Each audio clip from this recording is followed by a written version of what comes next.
ಸರ್ಕಾರದ ವಿರುದ್ಧ ಬಿಜೆಪಿ ರಾಜ್ಯಾಧ್ಯಕ್ಷ ಬಿವೈ ವಿಜಯೇಂದ್ರ ಕಿಡಿಕಾರಿದ್ದಾರೆ. ಶಾಸಕ ಚಂದ್ರು ಲಮಾಣಿ ಬಂಧನ ಇದು ಬಂಜಾರ ಸಮಾಜದ ಕಡೆಗಣನೆ ಅಂತ ವಾಗ್ದಾಳಿ ನಡೆಸಿದ್ದಾರೆ.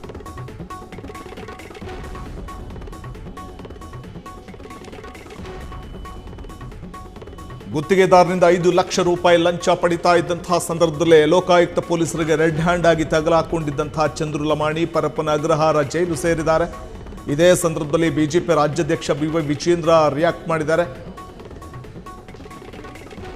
ಬಂಜಾರ ಸಮುದಾಯದ ಕಡೆಗಣನೆ ಇದು. ಚಂದ್ರು ಲಮಾಣಿ ಅವರ ಬಂಧನ ಸಿದ್ದರಾಮಯ್ಯ ಸಿಎಂ ಆದ ಬಳಿಕ ನೋಡಿ, ಒಂದ್ ಕಡೆ ಚಂದ್ರು ಲಮಾಣಿ ಶಾಸಕರಿದ್ದಾರೆ, ಅವರು ಕೋರ್ಟ್ನಲ್ಲಿ ಎದುರಿಸ್ತಾರೆ, ಅದು ಬೇರೆ ವಿಚಾರ.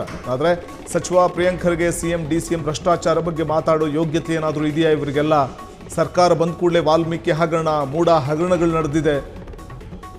ವಾಲ್ಮೀಕಿ ನಿಗಮದ ಹಣ ಚುನಾವಣೆಗೆ ಬಳಸಿಕೊಂಡಿಲ್ವಾ? ಈ ಪ್ರಶ್ನೆಯನ್ನು ವಿಜಯೇಂದ್ರ ಎತ್ತಿದ್ದಾರೆ. ಪ್ರಿಯಾಂಕ್ ಖರ್ಗೆ ನಮಗೆ ಭ್ರಷ್ಟಾಚಾರದ ಬಗ್ಗೆ ಹೇಳ್ತಾರೆ. ಇದು ಭೂತದ ಬಾಯಲ್ಲಿ ಭಗವದ್ಗೀತೆ ಬಂದ್ ಆಗಿದೆ ಅಂತ ಹೇಳಿದ್ದಾರೆ. ಸತ್ಯಾಸತ್ಯತೆ ಹೊರಗೆ ಬರಲಿ, ತನಿಖೆ ಆಗಲಿ ಎಂದಿದ್ದಾರೆ. ಸರ್ಕಾರದ ವಿರುದ್ಧ ಬಿಜೆಪಿ ರಾಜ್ಯಾಧ್ಯಕ್ಷ ಬಿವೈ ವಿಜಯೇಂದ್ರ ಕಿಡಿಕಾರಿದ್ದಾರೆ. ಶಾಸಕ ಚಂದ್ರು ಲಮಾಣಿ ಬಂಧನ ಬಂಜಾರ ಸಮಾಜದ ಕಡೆಗಣನೆ ಅಂತ ವಾಗ್ದಾಳಿಯನ್ನು ನಡೆಸಿದ್ದಾರೆ. ಕಾಂಗ್ರೆಸ್ಗೆ ಬಂಜಾರ ಸಮಾಜವೇ ಟಾರ್ಗೆಟ್ ಆಗಿದೆ ಅಂತ ಗುಡುಗಿದ್ದಾರೆ ಬಿವೈ ವಿಜಯೇಂದ್ರ. ಕಾಂಗ್ರೆಸ್ ಬಂಜಾರ ಸಮಾಜವನ್ನ ಕಡೆಗಣಿಸ್ತಿದೆ ಅಂದಿದ್ದಾರೆ.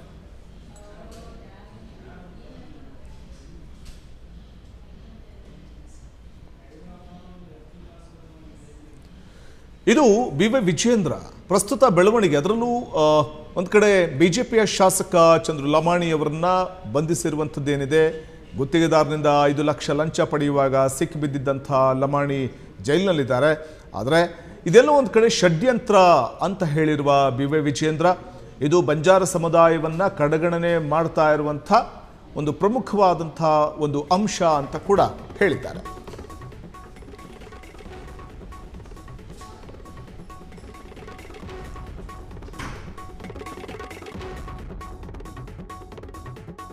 ಬಿವೈ ವಿಜಯೇಂದ್ರ ಇದೇ ಸಂದರ್ಭದಲ್ಲಿ ಬಜೆಟ್ ಅಧಿವೇಶನ ಮಾರ್ಚ್ ಮೊದಲ ವಾರದಲ್ಲಿ ಆರಂಭವಾಗುವ ವಿಚಾರವಾಗಿಯೂ ರಿಯಾಕ್ಟ್ ಮಾಡಿದ್ದಾರೆ. ನಾನು ಅಶೋಕ್ ಸದನ ಹೇಗೆ ಮುನ್ನಡೆಸಬೇಕು ಅಂತ ಚರ್ಚೆ ಮಾಡ್ತೇವೆ, ಎಲ್ಲ ವಿಚಾರ ಪ್ರಮುಖರ ಜೊತೆ ಚರ್ಚೆ ಮಾಡಿ ತೀರ್ಮಾನ ಮಾಡಲಿದ್ದೇವೆ ಅಂತ ಹೇಳಿದ್ದಾರೆ ಬಿವೈ ವಿಜಯೇಂದ್ರ.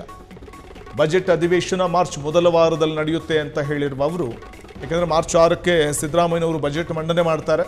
ಈ ವಿಚಾರವಾಗಿ ಹೇಳಿರುವ ಬಿವೈ ವಿಜಯೇಂದ್ರ, ಎಲ್ಲ ವಿಚಾರಗಳ ಕುರಿತಾಗಿ ಪ್ರಮುಖರ ಜೊತೆ ಚರ್ಚೆ ಮಾಡಿ ತೀರ್ಮಾನ ಮಾಡಲಿದ್ದೇವೆ ಅಂತ ಹೇಳಿದ್ದಾರೆ. ಬಂಜಾರ ಸಮಾಜವನ್ನು ಟಾರ್ಗೆಟ್ ಮಾಡ್ತಾ ಇರ್ತಕ್ಕಂಥದ್ದು ಜಗಜ್ಜಾಹೀರಾಗಿದೆ. ಎಲ್ಲೋ ಒಂದು ಕಡೆ ಕಾಂಗ್ರೆಸ್ನವ್ರಿಗೆ ಬಂಜಾರ ಸಮಾಜ ಅಂತ ಹೇಳಿದ್ರೆ ಭಾರತೀಯ ಜನತಾ ಪಾರ್ಟಿ ಜೊತೆ ನಿಂತಿದೆ ಮುಂಚೆಂದೂ ಕೂಡ ಗಟ್ಟಿಯಾಗಿ. ಕಳೆದ 30-40 ವರ್ಷಗಳಿಂದ ಈ ಸಮಾಜ ಭಾರತೀಯ ಜನತಾ ಪಾರ್ಟಿಯನ್ನು 100ಕ್ಕೆ 100ರಷ್ಟು ಬೆಂಬಲಿಸ್ಕೊಂಡು ಬರ್ತಾ ಇದ್ದಾರೆ ರಾಜ್ಯದಲ್ಲಿ. ಇದರ ಪರಿಣಾಮವಾಗಿ ಸಿದ್ದರಾಮಯ್ಯನವ್ರ ಸರ್ಕಾರ ಬಂದ ನಂತರದಲ್ಲಿ ಕಳೆದ 2.5 ವರ್ಷದಲ್ಲಿ ಈ ಸಮಾಜಕ್ಕೆ ಅನ್ಯಾಯವೂ ಕೂಡ ಆಗ್ತಾ ಇದೆ, ಬಂಜಾರ ಸಮಾಜಕ್ಕೆ ಅನ್ಯಾಯ ಕೂಡ ಆಗ್ತಾ ಇದೆ, ಮತ್ತೊಂದು ಕಡೆ ಟಾರ್ಗೆಟು ಕೂಡ ಆಗ್ತಾ ಇದೆ. ಇತ್ತೀಚೆಗೆ ಸೂರಗೊಂಡನಕೊಪ್ಪದಲ್ಲಿ ತಾವು ನೋಡಿದ್ರಿ. ಸೂರಗೊಂಡನಕೊಪ್ಪದಲ್ಲಿ ಕಾರ್ಯಕ್ರಮ ನಡೀತಾ ಇರಬೇಕಾದ್ರೆ ಮಾನ್ಯ ಡಿ ಕೆ ಶಿವಕುಮಾರ್ ಅವರು ಉಪಮುಖ್ಯಮಂತ್ರಿಗಳು ಆ ಕಾರ್ಯಕ್ರಮಕ್ಕೆ ಬಂದಿದ್ದರು. ಸಹಜವಾಗಿಯೇ ಅಲ್ಲಿದ್ದಂಥ ಬಂಜಾರ ಸಮಾಜದ ಯುವಕರು